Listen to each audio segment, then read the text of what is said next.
মনে রাখবেন ভাঙ্গা জিনিসগুলোকে আল্লাহ এমনভাবে সুন্দর করে নতুন করে সাজাবে, আপনাকে এমন সুন্দর জীবন দান করবে, যারা আপনাকে নামাতে চেয়েছিল তারা আপনি পর্যন্ত আর পৌঁছাতে পারবে না। সুবহানাল্লাহ।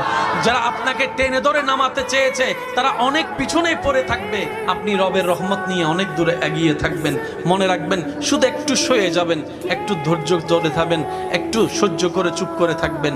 যত সইবেন তত পাইবেন, যত সইবেন তত পাইবেন।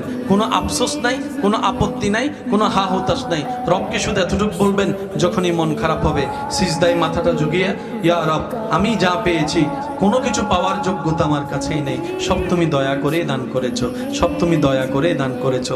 একটা জিনিস পাওয়ার যোগ্যতা আমার নাই, এই চোখ পাওয়ার মতো যোগ্যতা আমার কাছে নেই, এই কান শোনার মতো কান আমার কাছে নেই। আল্লাহ, কোনো কিছুরই পাওয়ার যোগ্যতা নাই, তুমি দয়া করে দেখার জন্য দুইটা চোখ দিয়েছো, তোমার দরবারে শুকরিয়া।